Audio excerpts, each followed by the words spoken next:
This channel does not promote any violent, harmful, or illegal activities. All content provided by this channel is meant for an educational purpose only.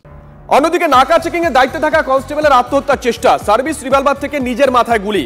উত্তর 24 পরগনার গোপালনগর থানার 10 mile এলাকার ঘটনা। বনগাঁ মহকুমা হাসপাতাল থেকে এসএসকেএমে স্থানান্তরিত করা হয় বিভাস ঘোষ নামে রাজ্য পুলিশের ওই কনস্টেবলকে। তিনি স্পেশাল অ্যাকশন ফোর্সের 2 নম্বর ব্যাটালিয়নের কনস্টেবল। পরিবারের পক্ষ থেকে জানানো হয়েছে স্নায়ুজনিত রোগে ভুগছিলেন তিনি। কি কারণে গুলি তা খতিয়ে দেখছে পুলিশ।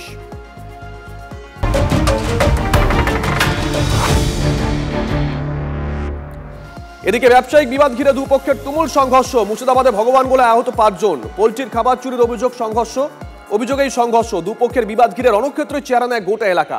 উভয় পক্ষই থানায় অভিযোগ দায়ের করেছে নিজের মতন যুক্তি সাজিয়ে। ঘটনা তদন্তে নেমেছে পুলিশ। নিজে বসে থেকে কোম্পানির লোক বসে থেকে খাবার দেয়, দিনের বেলায় খাবার দেয়, রাত্রে খাবার দেয় না টোটালি, ঠিক আছে। তারপরে গত 3 দিন থেকে কোনো রকমই খাবার দেয়নি, দিনেও দেয়নি, রাত্রেও দেয়নি, ঠিক আছে। মালটা লিফটিং করার কথা, কালকে কথা ছিল লিফটিং করার কথা। তো আপনার হচ্ছে আমরা কোম্পানির কাছে আবদার করেছি, আমাদের যে লেবার খরচা আছে, তুষের খরচা আছে, কারেন্টের বিল আছে, আরও ওষুধ পানি আছে, ওটার আমরা দাবি করেছিলাম কোম্পানির কাছে। এটাই আমাদের দাবি। এবার আপনার কোলান থেকে কিছু মাস্তান বাহিনী এসে জোরাবরি আপনার মালটা তুলে নেওয়ার চেষ্টা করছিল। তারপর আপনার কিছু আমাদের লোক ক্ষয়ক্ষতিও করেছে, মাথা ফেটেছে, কার হসপিটালে ভর্তি আছে। এদিকে কাকদ্বীপে সেখানে ত্রাণ বিলির বৈঠকে ধুন্ধুমার। বৈঠকের মধ্যে শাসক দলের 2 গোষ্ঠীর সংঘর্ষ। আহত অন্তত 5 জন, 3 জনের অবস্থা আশঙ্কাজনক।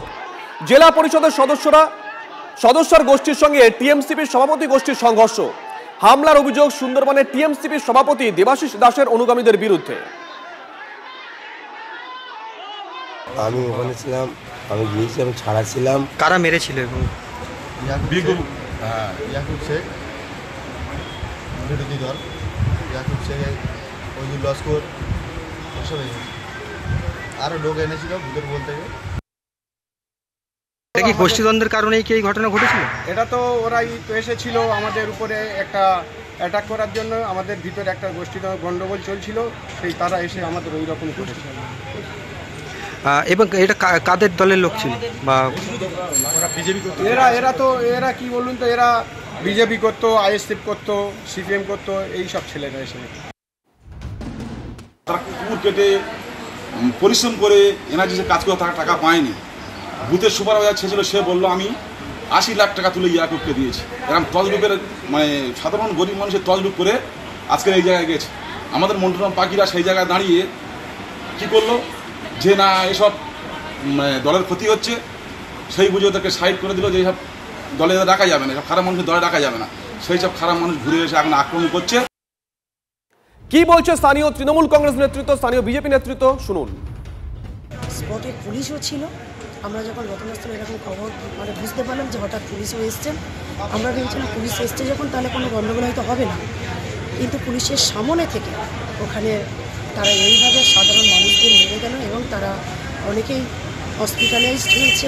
আক্রমণ করেছিল, তাদেরকে কি চিহ্নিত করা গেছে? হ্যাঁ, কিছু জানা গেছে, অনেকেই জানা গেছে, অনেকে অন্য বাইরের থেকেও অঞ্চল থেকে 2-1 জন ওখানে উপস্থিত ছিল।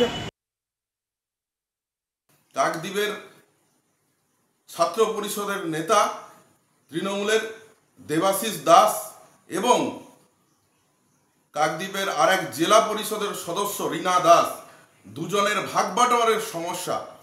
ভাগবাটোয়ারা করতে গিয়ে যে সমস্যা হচ্ছে তারই জন্য মারামারি। আজকের তৃণমূল দলের সঙ্গে সাধারণ মানুষও আক্রান্ত হচ্ছে, তারা আজকের হাসপাতালে ভর্তি। এর প্রতিবাদ চাই।